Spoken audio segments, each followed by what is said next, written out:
मोहब्बत लेकर हमारे हिंदुस्तान से लेकर पूरी दुनिया में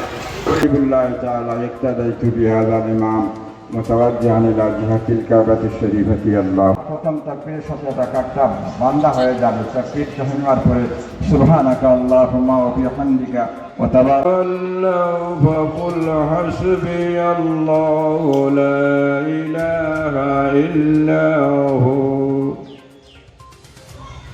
আলাইহি তাওয়াক্কালতু ওয়া রাব্বুল আরশিল আযীম।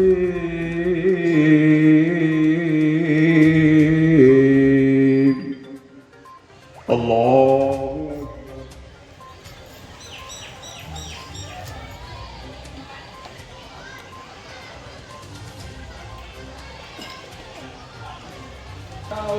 আল্লাহু লিমান হামিদাহু।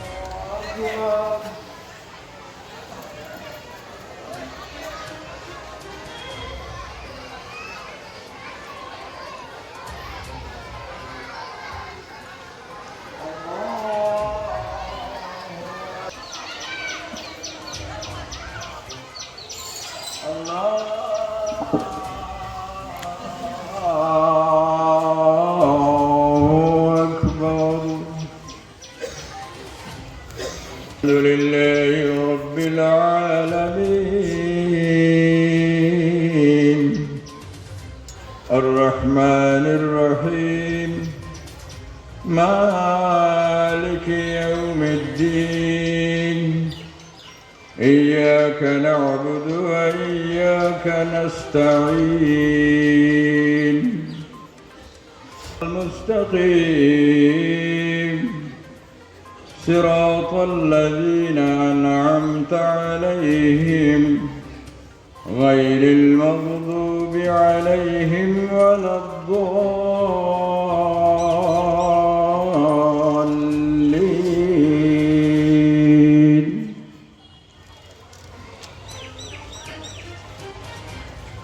وهو العرش. الله أكبر.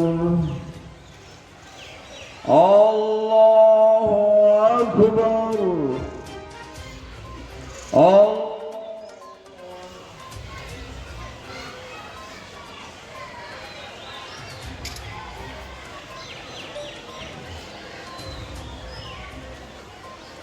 سمع الله لمن حمده.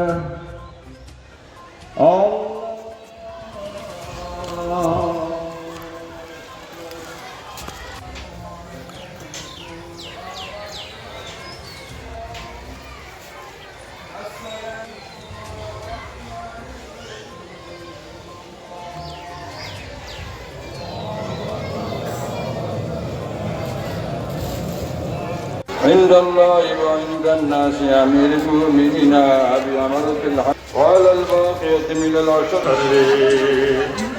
يا الله رب العالمين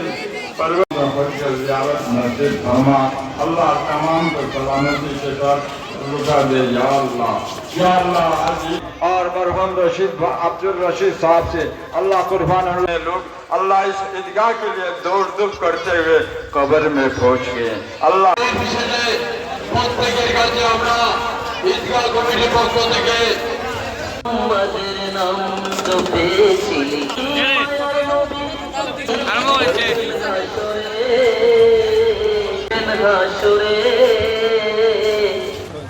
আজকে আমাদের আরবিতে যে চাঁদ, সেই চাঁদের লাস্ট 12 মাসের এটা হচ্ছে জিলহজ মাস.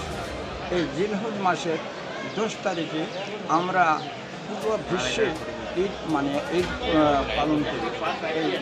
এই 10 তারিখের দিনে পবিত্র ঈদুল আদহা, কেউ বকরি ঈদ বলে কয়, কেউ বা কুরবানির ঈদ বলে কয়.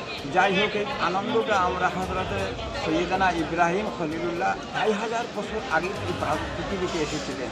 তিনের যে লক্ষ্মীগণ হযরত ইসমাইল আলাইহিস সালাম, উনাকে উনি স্বপ্নে দেখে আল্লাহর নামে কুরবানি করেছিলেন. সেই ঘটনা থেকে আমি সংক্ষেপে বলছি, সেই ঘটনা থেকে এই কুরবানির ঈদটা প্রচলন অনেক পুরোনো.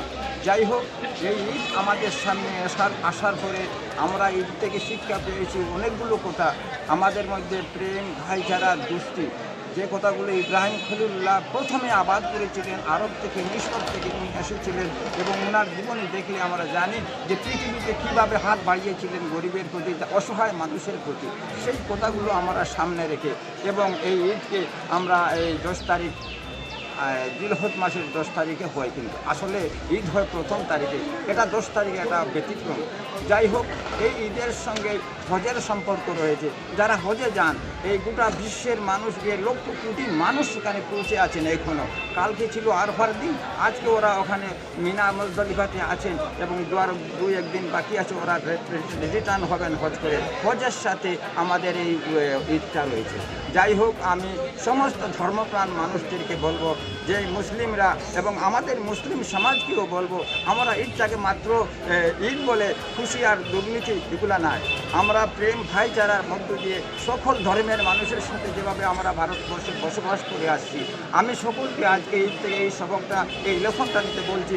আমরাও সেই ইব্রাহিম খলিলুল্লাহর অনুসরণ করে প্রেম ভাইচারার প্রতি ভারতবর্ষে যেভাবে হিন্দু, বৌদ্ধ, মুসলিম, খ্রিস্টান মানুষ মিলেমিশে এই সংসারটা চালাচ্ছেন, আমি দোয়া রাখি সকলে মিলেমিশে ঈদের এই আওয়াজটা দিয়ে আমরা আবারও সুন্দরভাবে যাতে এই ভারতবর্ষে থাকতে পারি। তথা আমাদের ত্রিপুরা, বিশেষ করে আজকে এই ঈদের দিনে ত্রিপুরার চিফ মিনিস্টার সাহেবকেও আমি ধন্যবাদ, মুবারকবাদ জানাই। এখানের প্রশাসনকে, এই এলাকার সকল ধর্মের, সকল রঙের মানুষকে আমি আমার পক্ষ থেকে, ঈদগাহ কমিটির পক্ষ থেকে মুবারকবাদ পেশ করেছি। উনি হচ্ছেন আমাদের সেক্রেটারি ঈদগাহ কমিটির, উনি হয়েছেন ভাইস প্রেসিডেন্ট, সেক্রেটারি, এভাবে পিছনে আমার প্রেসিডেন্ট সাহেব রয়েছেন। ওনারা সহযোগিতায় এই ধর্মনগর পুত্র শহরে আমরা একটা উদ্যোগ এই ঈদগাতে করেছি। আল্লাহ আমাদেরকে কবুল করুন।